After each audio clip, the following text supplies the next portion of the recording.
Eu saúdo a você na graça e na paz de nosso querido Deus, que é Pai, Filho e Espírito Santo. Amém.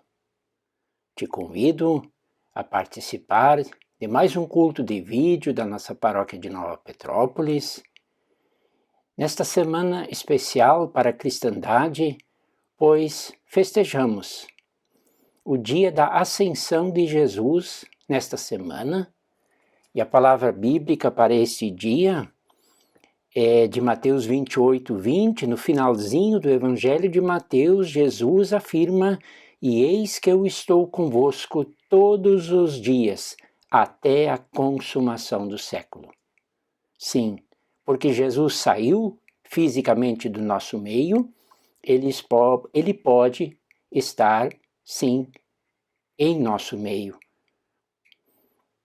através do seu Santo Espírito. E para o domingo, eu saúdo você com a outra promessa de Jesus: "Não os deixarei órfãos, mas voltarei para vocês", de João 14:18. Oremos.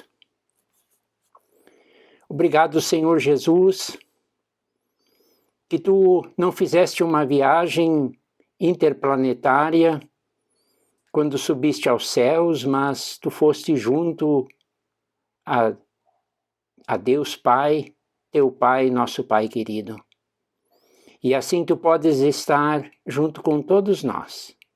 Muito obrigado por tua presença.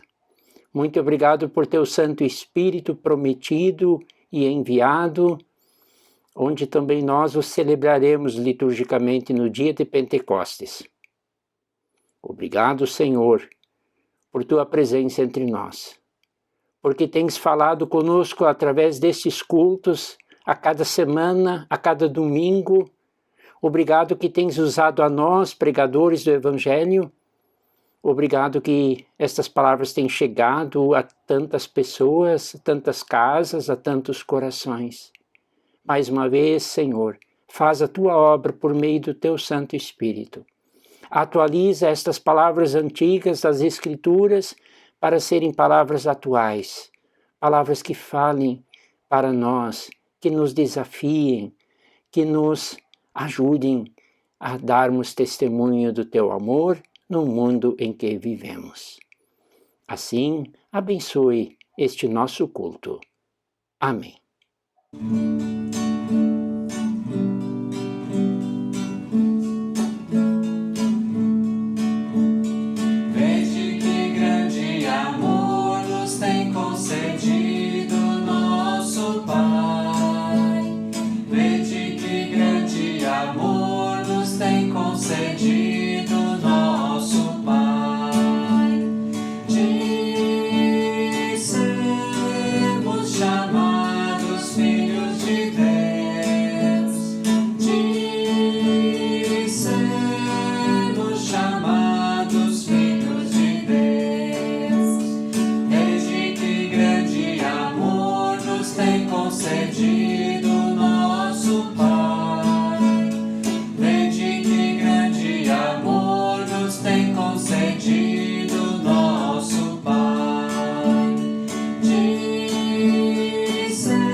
Desejo que a graça e a paz de Cristo estejam conosco enquanto refletimos a respeito da palavra do Senhor.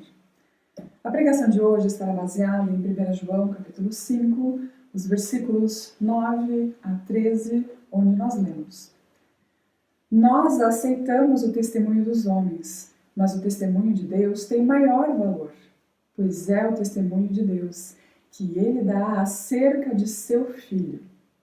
Quem crê no Filho de Deus tem em si mesmo este testemunho. Quem não crê em Deus o faz mentiroso, porque não crê no testemunho que Deus dá acerca de seu Filho. E este é o testemunho. Deus nos deu a vida eterna, e essa vida está em seu Filho. Quem tem o Filho tem a vida. Quem não tem o Filho de Deus não tem a vida. Escrevi-lhes estas coisas a vocês, que creem no nome do Filho de Deus, para que vocês saibam que têm a vida eterna. Já te fizeram perguntas a respeito da tua fé? Já te perguntaram, e esse negócio de Jesus ter sido o Filho de Deus? E isso de Jesus ter morrido pelos nossos pecados? Por que isso foi necessário? Nem sou tão mal assim, algumas pessoas podem dizer. E quando perguntam sobre a ressurreição?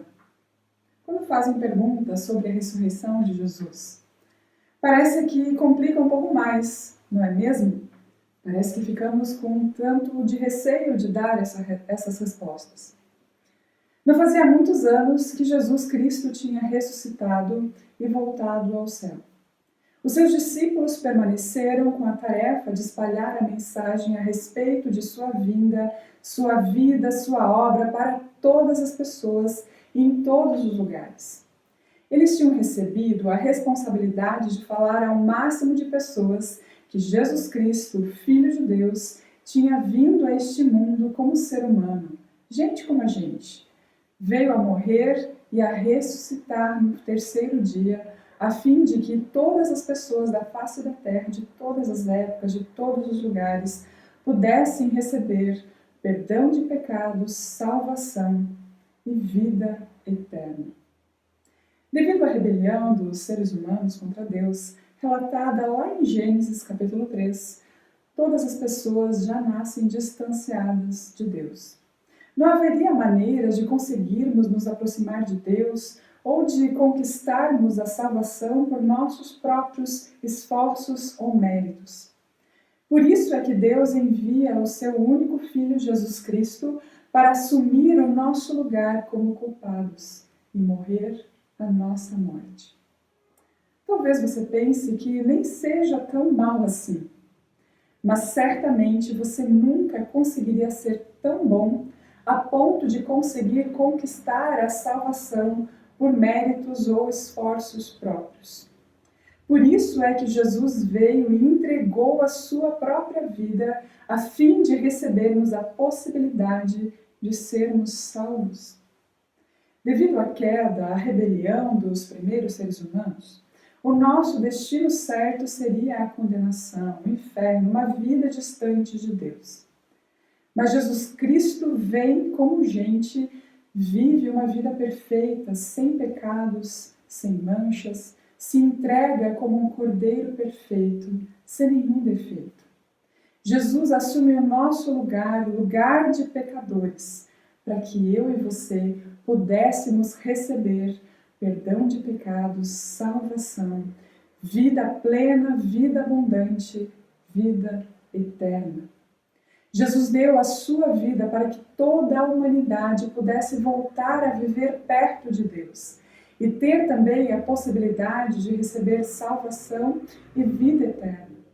Porém, não muito tempo depois da sua ressurreição, algumas pessoas começaram a dizer que esse negócio de Jesus, o Filho de Deus, ter vindo em forma humana era uma grande besteira.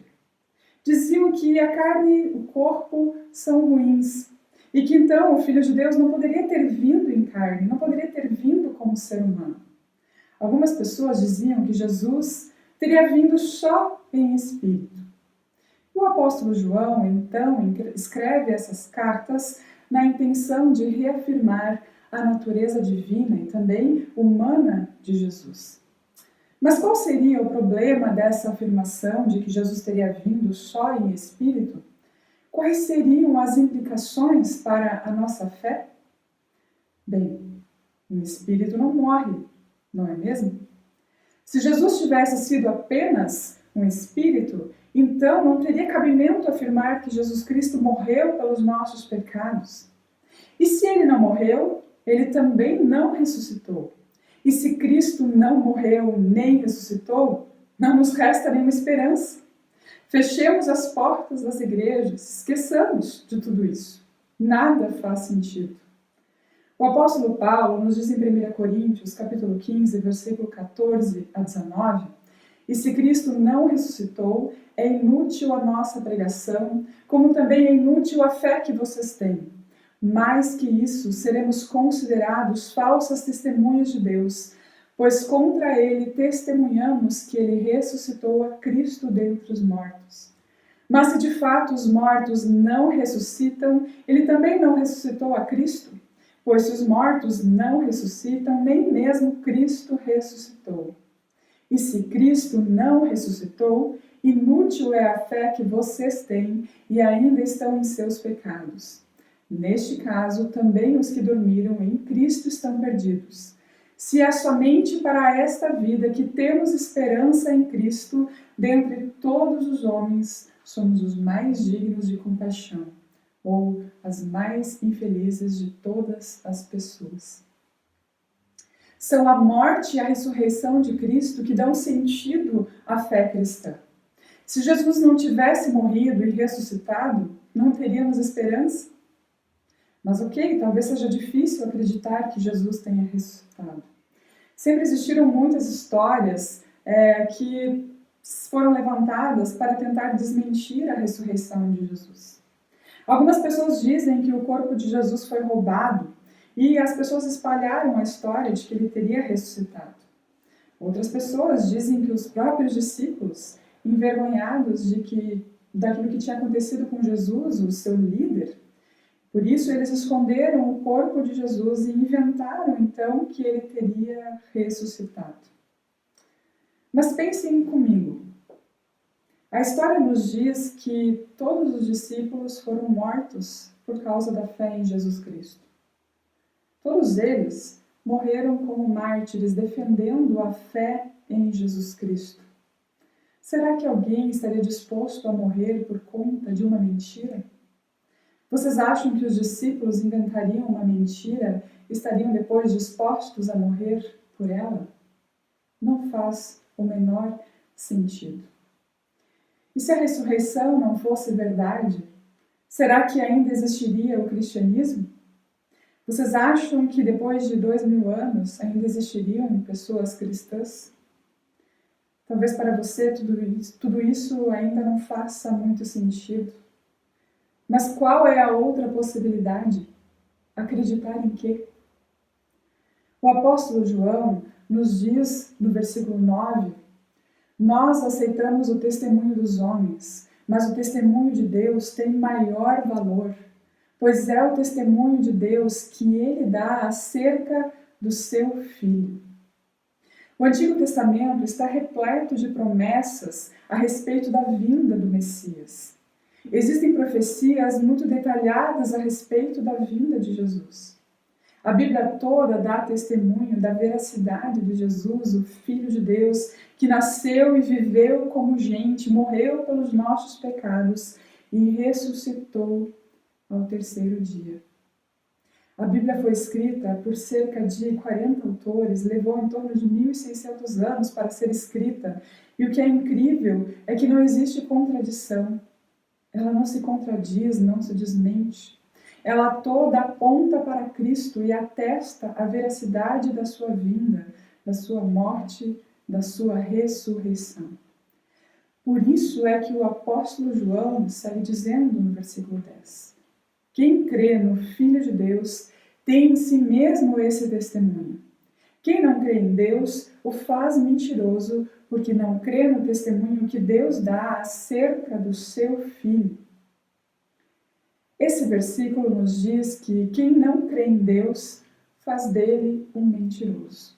Como se desmerecesse, desconsiderasse tudo que Deus fez por meio de Cristo em nosso favor. Na Escritura, Deus registra todo o enredo da salvação. Detalhes mencionados desde o livro de Gênesis até o Apocalipse. Deus entregou o seu próprio Filho para pagar o preço do nosso pecado. Fez isso por amar profundamente todo o mundo que ele criou. E quem crê em Cristo, quem crê em sua vida, morte e ressurreição, tem a vida eterna. Os versículos 11 e 12 do nosso texto nos dizem: e este é o testemunho, Deus nos deu a vida eterna, e essa vida está em seu Filho. Quem tem o Filho tem a vida. Quem não tem o Filho de Deus não tem a vida. Deus nos deu a vida eterna. Por meio da morte e ressurreição de Cristo, Deus nos presenteou com a vida. Quem recebe a Cristo, quem crê em Cristo como Senhor e Salvador da sua vida, recebe a vida. Jesus Cristo nos disse em João 14, versículo 6, eu sou o caminho, a verdade e a vida. Quem crê em Cristo, como acabamos de ver em 1 João capítulo 5, versículo 12, tem a vida. Quem crê em Cristo tem vida plena, abundante. Tem a possibilidade de já viver um aperitivo do céu. Quem crê em Cristo já pode viver uma vida com sentido, com paz, força em meio às adversidades, esperança em meio às dificuldades. Quem crê em Cristo tem a vida, porém, quem não crê em Cristo não tem a vida. Quem opta por viver longe de Cristo vive sim um vazio existencial, uma vida vazia, sem sentido, sem esperança.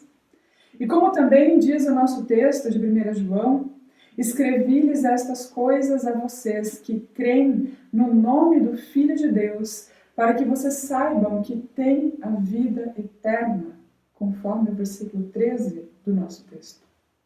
Quem crê em Cristo, além de ter vida plena, abundante, já aqui e agora, tem também a possibilidade de receber a vida eterna. Quem crê em Cristo tem a certeza de que a morte não tem mais a última palavra.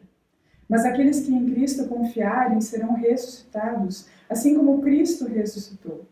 Assim como Cristo recebeu um corpo glorificado depois da ressurreição, aqueles que creem receberão também novos corpos e habitarão eternamente com Cristo na plenitude do seu reino. Para os que creem, a morte não é o fim. Os que creem podem saber que por meio de Cristo têm a vida eterna. E você crê nisso? Você crê em Cristo? Você crê que Ele veio como gente, morreu pelos nossos pecados e ressuscitou a fim de nos trazer perdão de pecados, salvação, vida plena, abundante, vida eterna? Então, não precisas ter dúvidas a respeito da salvação. Se crês, não há empecilhos, já tens a vida eterna. Agora, se não crês, ainda é tempo de receber salvação. Ainda vivemos no tempo no qual é possível crer a fim de recebermos salvação. O convite está feito. Que Deus fale aos nossos corações e que creiamos em seu Filho a fim de recebermos a salvação que Ele nos oferece por meio de Cristo, o seu Filho. Amém.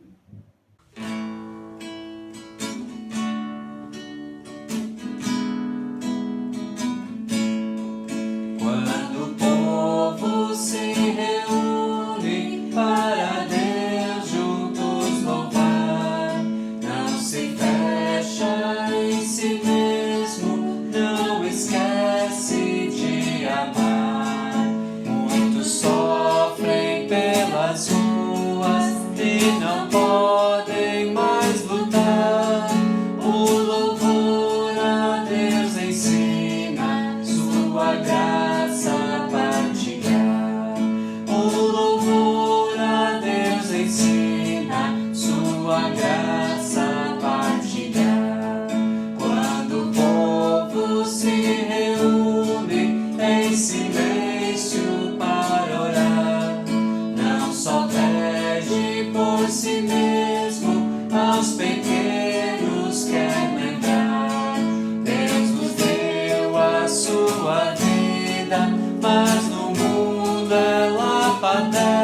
o Evangelho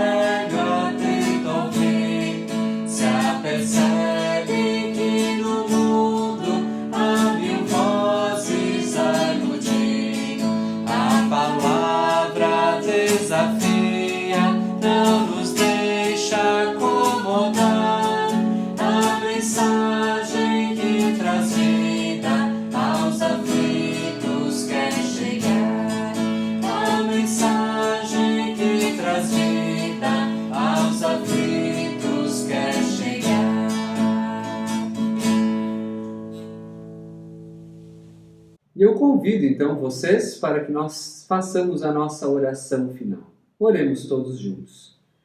Querido e bondoso Deus, nos reunimos aqui em Teu nome e ouvimos a Tua palavra. Buscamos também o Teu perdão, quando desconfiamos da Tua bondade e do Teu amor que Tu revelaste em Cristo Jesus. Perdoa-nos, Senhor, para que nós também sejamos transformados por Tua palavra, pelo Teu Santo Espírito. Usa-nos também como instrumentos Teus para levar adiante a grande graça que recebemos também em nosso batismo. Fortalece-nos sempre de novo quando podemos juntos com nossa comunidade celebrar a Santa Ceia. Pois esses testemunhos vieram de Ti, apontando para Teu Filho e trazendo a nós a certeza da salvação e da vida eterna. Então, faze em nós, Senhor, pessoas que vivem em direção ao Teu reino e que esperam e almejam a volta de Teu Filho Jesus Cristo. Que Tu estejas nos orientando, também nos dando sabedoria e fazendo-nos viver de acordo com a Tua vontade, para herdarmos esta vida eterna que Tu nos promete em Cristo Jesus. Obrigado, Senhor Deus, porque Tu não ficasses em silêncio diante de nós, mas Te manifestaste e também Te manifestas ainda hoje até nós. Te agradecemos, então, por Tua presença em nossas vidas. Queremos assim também interceder e colocar diante de Ti, de acordo com Tuas promessas. Esteja com as pessoas que estão enlutadas, esteja com as pessoas que estão desamparadas, estejas também Tu, ó Deus, se colocando ao lado das pessoas que estão solitárias, que Tu, ó Deus, venha ao encontro de cada uma, que Tu Te reveles a elas. Usa-nos como igreja que as alcança, que as acolhe e que também as coloca diante de Ti, por meio das promessas que Tu fizestes. Ó Deus, nós Te clamamos tudo isso e juntos nós nos colocamos como comunidade de fé da Tua única igreja neste mundo, junto de Jesus Cristo, que nós aprendemos e oramos assim. Pai nosso que estás no céu, santificado seja o Teu nome. Venha o Teu reino. Seja feita Tua vontade, assim na terra como no céu. O pão nosso de cada dia nos dá hoje. E perdoa-nos as nossas dívidas, assim como nós também perdoamos aos nossos devedores. E não nos deixes cair em tentação, mas livra-nos do mal, pois Teu é o reino, o poder e a glória para sempre. Amém. E que o bondoso Deus, o Deus triuno, Deus que é Pai, Filho e Espírito Santo, que Ele te abençoe e por Sua presença transforme a tua vida e que tu sejas uma bênção onde estiveres. Assim eu desejo a todos uma ótima semana.